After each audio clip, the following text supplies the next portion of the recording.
నమస్తే, welcome to BCN news. నేను విజయలక్ష్మి. ముందుగా ముఖ్యాంశాలు.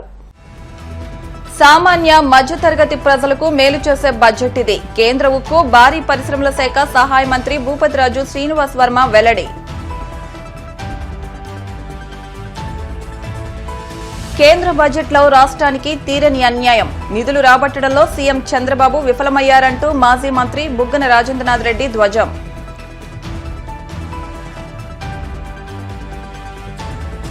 వాడపల్లి వెంకన్న ఆలయంలో ప్రత్యేక పూజలు. మంగళ వాయిద్యాల నడుమ శ్రీ స్వామి అమ్మవార్లకు మేల్కొలుపు సేవ, ఐశ్వర్యలక్ష్మి హోమం.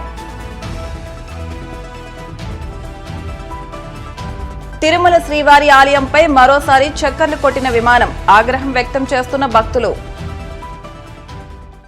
సామాన్య మధ్య తరగతి ప్రజలకు మేలు చేసే బడ్జెట్ ఇదని కేంద్ర ఉక్కు, భారీ పరిశ్రమల శాఖ సహాయ మంత్రి భూపతిరాజు శ్రీనివాస్ వర్మ పేర్కొన్నారు. కేంద్ర వార్షిక బడ్జెట్పై భీమవరంలోని కేంద్ర మంత్రి క్యాంపు కార్యాలయంలో ఆయన మీడియాతో మాట్లాడారు. సవరించిన పోలవరం ప్రాజెక్టు నిర్మాణ వ్యయంను ఆమోదిస్తూ బడ్జెట్లో ప్రస్తావన ఉందని తెలిపారు. సవరించిన అంచనా 35,400 కోట్లలో ఇంకా 12,000 కోట్లు ఏపీకి ఇస్తామని బడ్జెట్ స్పష్టం చేసిందని చెప్పారు. జలజీవన్ మిషన్ పథకాన్ని పొడిగించి ఏపీకి ప్రయోజనం కల్పించిందన్నారు. ఉద్యోగ వర్గాలకు 12.75 లక్షల వరకు ఎలాంటి పన్ను చెల్లించాల్సిన అవసరం లేదని, ఇది చారిత్రాత్మక నిర్ణయమన్నారు. ఈ బడ్జెట్లో విశాఖ స్టీల్ ప్లాంట్కు 3,000 కోట్లు కేటాయించినందుకు ప్రధాని నరేంద్ర మోడీకి, ఆర్థిక మంత్రి నిర్మలా సీతారామన్కు ప్రత్యేక ధన్యవాదాలు తెలిపారు. ఆంధ్రప్రదేశ్ అభివృద్ధికి కేంద్ర ప్రభుత్వం పూర్తిగా కట్టుబడి ఉంది అనేటువంటి విషయంలో కేంద్ర ప్రభుత్వం యొక్క చిత్తశుద్ధి దీని ద్వారా మనకి అర్థమవుతుంది అనేటువంటి విషయాన్ని చెప్తూ ఉన్నాము. ఏదైతే సామాన్య మధ్యతరగతి ప్రజలకు సంబంధించి విషయాలు ఉన్నాయో ఆ విషయాలకి బడ్జెట్లో అధిక ప్రాధాన్యత ఇవ్వడం జరిగింది. ఏదైతే ముఖ్యంగా జలజీవన్ మిషన్కి సంబంధించి ఈ పథకాన్ని 2028 వరకు కొనసాగించాలని కేంద్ర ప్రభుత్వం తీసుకున్నటువంటి నిర్ణయం ఆహ్వానించదగినటువంటి నిర్ణయంగా నేను భావిస్తూ ఉన్నా. ముఖ్యంగా ఆంధ్రప్రదేశ్లో జలజీవన్ మిషన్కి గతంలో పెద్ద ఎత్తున నిధులు కేటాయించినప్పటికీ కూడా గత 5 సంవత్సరాల్లో రాష్ట్ర ప్రభుత్వం నుండి ఏ విధమైనటువంటి స్పందన లేకపోవడం వల్ల రాష్ట్ర ప్రభుత్వం నుండి వారు చెల్లించాల్సినటువంటి వాటా మొత్తం ఏదైతే ఉందో చిన్న మొత్తాన్ని కూడా రాష్ట్ర ప్రభుత్వం కేటాయించకపోవడం పట్ల ఆంధ్రప్రదేశ్లో జలజీవన మిషన్ సజావుగా కొనసాగలేదు అనేటువంటి విషయం మనందరూ కూడా గ్రహించాలి. ఏదైతే ఈవేళ 2028 వరకు పెంచినటువంటి పరిస్థితి ఉన్నదో దీని కారణంగా రాబోయేటువంటి రోజుల్లో ఆంధ్రప్రదేశ్లో జలజీవన్ మిషన్ యొక్క ప్రయోజనాన్ని ప్రతి ఇంటికి కూడా ఉచితంగా కుళాయి ఇవ్వాలని నరేంద్ర మోడీ గారి యొక్క ఆశయం ఉన్నదో ముందుకు వెళ్ళడానికి అవకాశం ఉందనేటువంటి విషయాన్ని ఈ సందర్భంగా ప్రస్తావిస్తూ ఉన్నాం. వేతన జీవులకు పెద్ద ఎత్తున ఊరట కలిగించినటువంటి విషయం. గత అనేక సంవత్సరాలుగా మనం ఎదురు చూస్తున్నటువంటి సామాన్య ప్రజలు ట్యాక్స్ చెల్లింపు చేసేటువంటి విషయంలో వారు కోరుకున్నటువంటి విధానం ఏదైతే ఉందో అది వేళ బడ్జెట్లో ప్రవేశపెట్టడం జరిగింది. దాదాపు 12 లక్షల వరకు కూడా ఏ విధమైనటువంటి ట్యాక్స్ కూడా చెల్లించని అవసరం లేదని కేంద్ర ప్రభుత్వం బడ్జెట్లో ప్రకటించడం జరిగింది. ఎవరైతే ఉద్యోగస్తులు 12,75,000 రూపాయల వరకు ఎటువంటి ఆదాయ పన్ను కూడా చెల్లించని అవసరం లేదనేటువంటి విషయం ఈ బడ్జెట్లో ప్రస్తావించడం జరిగింది. ఇది ఆహ్వానించదగినటువంటి పరిణామం. హెవీ ఇండస్ట్రీకి సంబంధించి 25-26లో దాదాపు 7,178 కోట్లను కేటాయించడం జరిగింది. ఇది గత సంవత్సరం బడ్జెట్ కన్నా దాదాపు 57% అధికంగా కేటాయించారనే విషయాన్ని చెప్పడానికి సంతోషిస్తూ ఉన్నా. అదేవిధంగా స్టీల్కి సంబంధించి అనేక ప్రోత్సాహకాలు ఇవ్వడం జరిగింది. స్టీల్కి సంబంధించి మంచి కేటాయింపులు ఈ బడ్జెట్లో కేటాయించడం జరిగింది. ఏదైతే RINLకి సంబంధించి 8,400 కోట్లు 24-25 సంవత్సరంలో కేటాయించడం జరిగింది. అదేవిధంగా 25-26 సంవత్సరంలో దాదాపుగా RINLకు 3,000 కోట్ల రూపాయలు కేటాయించడం జరిగింది.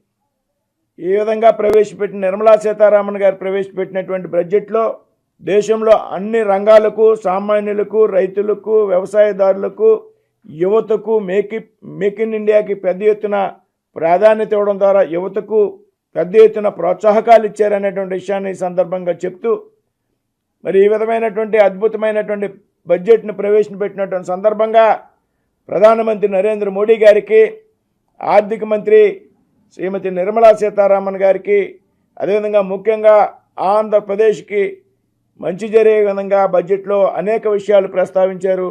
వారిద్దరికీ కూడా ధన్యవాదాలు తెలియజేస్తున్నాం. ముఖ్యంగా ఆంధ్రప్రదేశ్కి సంబంధించి స్టీల్కి సంబంధించి RINL అంటే విశాఖ స్టీల్ ప్లాంట్కి సంబంధించి 24-25 బడ్జెట్లో దాదాపు 8400 కోట్లు కేటాయింపులు చేసినట్టు, అదేవిధంగా 25-26 సంవత్సరానికి సంబంధించి 3000 కోట్ల రూపాయల కేటాయింపు ఈ బడ్జెట్లో ప్రస్తావించడం జరిగింది.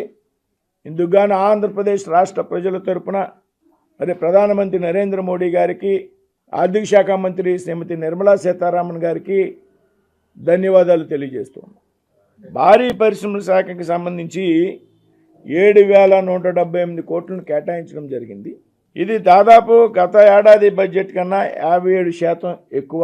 ముఖ్యంగా ఏదైతే హెవీ ఇండస్ట్రీస్కి సంబంధించి పెద్ద ఎత్తున EV వెహికల్స్కి ప్రాధాన్యత ఇస్తూ అనేక సంస్కరణల్ని ఈ బడ్జెట్లో ప్రవేశపెట్టడం జరిగింది. పెద్ద ఎత్తున హెవీ ఇండస్ట్రీస్కి రాయితీలు ఇచ్చిందనేటువంటి విషయాన్ని సందర్భంగా కేంద్ర బడ్జెట్లో ఆంధ్రప్రదేశ్కు నిధులు రాబట్టడంలో సీఎం చంద్రబాబు ఘోరంగా విఫలమయ్యారని మాజీ మంత్రి బుగ్గన రాజేంద్రనాథ్ రెడ్డి ఆక్షేపించారు. కేంద్ర వార్షిక బడ్జెట్పై కర్నూలులో ఆయన మీడియాతో మాట్లాడారు. ఈ ఏడాది కేంద్ర బడ్జెట్లో మన రాష్ట్రానికి తీరని అన్యాయం జరిగిందని ఆవేదన వ్యక్తం చేశారు. కేవలం 12 మంది ఎంపీలతోనే బీహార్ కేంద్ర బడ్జెట్లో సింహభాగం నిధులను సాధించగలిగిందని, 16 మంది ఎంపీలు ఎన్డీఏ ప్రభుత్వంలో ఉన్న రాష్ట్ర ప్రయోజనాలు కాపాడుకోవడంలో చంద్రబాబు అసమర్థుడిగా నిలిచారని ఆరోపించారు. చివరకు రాష్ట్రానికి జీవనాడి వంటి పోలవరం ప్రాజెక్టు ఎత్తుపైన సీఎం రాజీ పడుతున్నారని, దీనివల్ల చాలా నష్టం జరుగుతుందని ధ్వజమెత్తారు. మాత్రం ఇక్కడ సంతోషం వ్యక్తం చేస్తున్నారు. ఏ విధంగా మీరు సంతోషపడుతున్నారు, మళ్ళీ ఏ కారణం వల్ల మాకైతే తెలియదు. కానీ మాకైతే ఆంధ్ర రాష్ట్రంలో ఎవరికి ఇది సంతోషంగా అయితే లేదు. ఎందుకంటే 12 సీట్లతో జేడీయూ ఇంత సాధించగలిగితే 16 సీట్లతో మీరెంత సాధించాలి అని. ఇప్పుడు భారతదేశం కరెక్టే, దేశవ్యాప్తంగా మధ్యతరగతి వాళ్ళకు మంచి జరిగింది కరెక్టే, వ్యవసాయదారులకు మంచి జరిగింది కరెక్టే, చిన్న మధ్యతర పారిశ్రామికవేత్తలకు మంచి జరిగింది కరెక్ట్. ఇవన్నీ భారతదేశంలో అందరికీ వర్తిస్తుంది. కానీ ఒక రాష్ట్రంగా మనకు మన సపోర్టుతో, మన రాష్ట్ర ఎంపీ సపోర్ట్తో పైన కేంద్రంలో ప్రభుత్వం ఉన్నప్పుడు మీరు కనీసం ఒక్కటి కాకుంటే ఒకటి వచ్చిన మెడికల్ కాలేజీలో వద్దంటారు.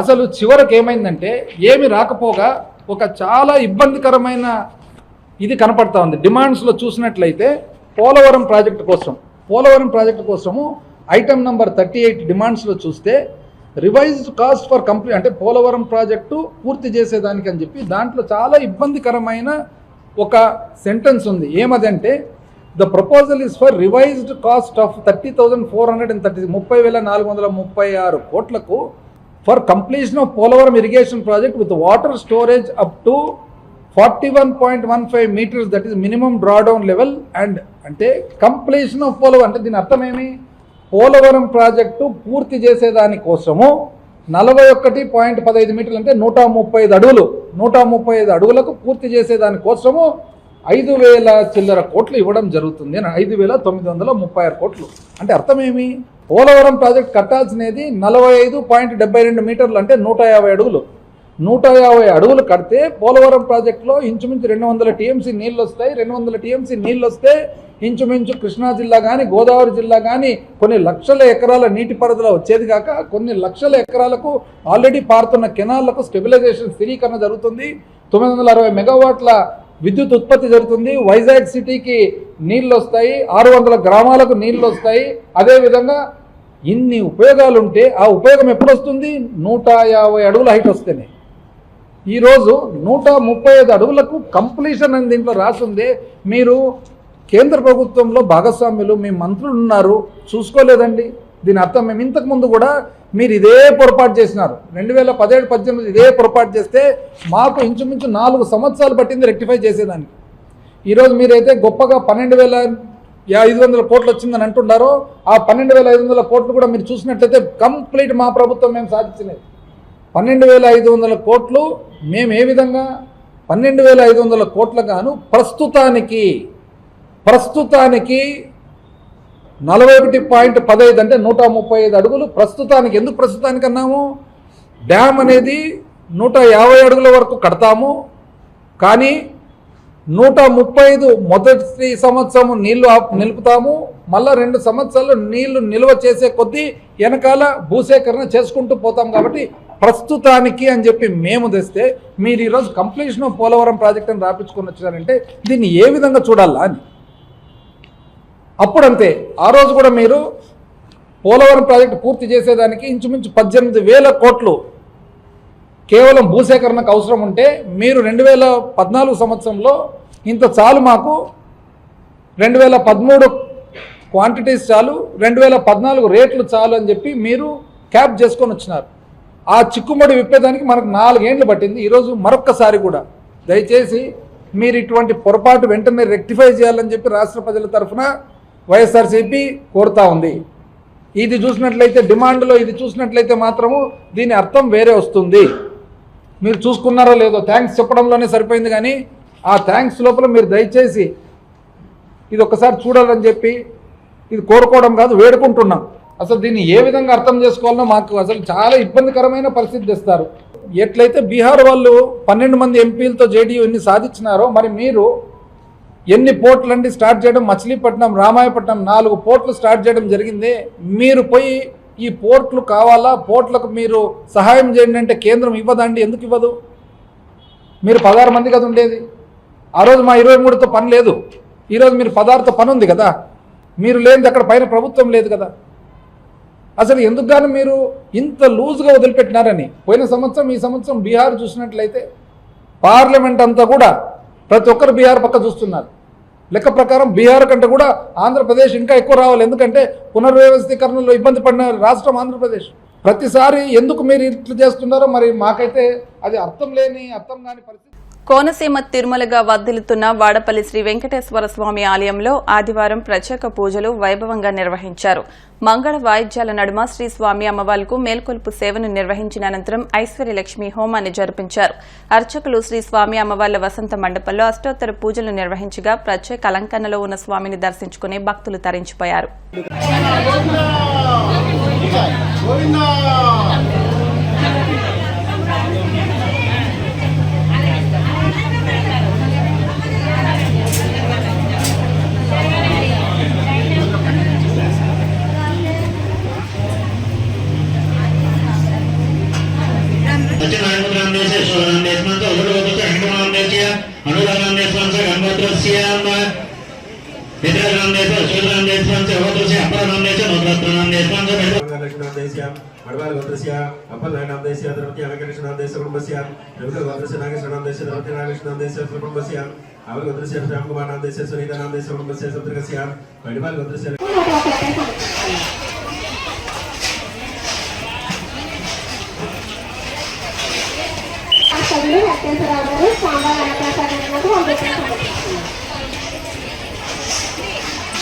కలియుగ దైవం తిరుమల శ్రీ వెంకటేశ్వర స్వామి వారి ఆలయంపై విమానాలు చక్కర్లు కొడుతున్న ఘటనలు కొనసాగుతూనే ఉన్నాయి. తాజాగా ఒక విమానం ఆలయం గోపురంపై నుంచి వెళ్లడంతో భక్తులు ఆగ్రహం వ్యక్తం చేస్తున్నారు. ఆగమ శాస్త్రం ప్రకారం ఆలయంపై నుంచి రాకపోకలు నిషిద్దం. ఆలయంపై రాకపోకలు సాగిస్తే ఆపదలు సంభవిస్తాయని ఆగమ పండితులు చెబుతున్నారు. మరోవైపు శ్రీవారి ఆలయంపై విమానాల రాకపోకలపై కేంద్ర ప్రభుత్వానికి టీటీడీ పలుమార్లు ఫిర్యాదు చేసింది. తిరుమల ఆలయంపై విమాన రాకపోకలను నిషేధించాలని, ఆ ప్రాంతాన్ని నో ఫ్లై జోన్ గా ప్రకటించాలని కోరింది. ఇప్పుడు కాసేపు ప్రకటనలు.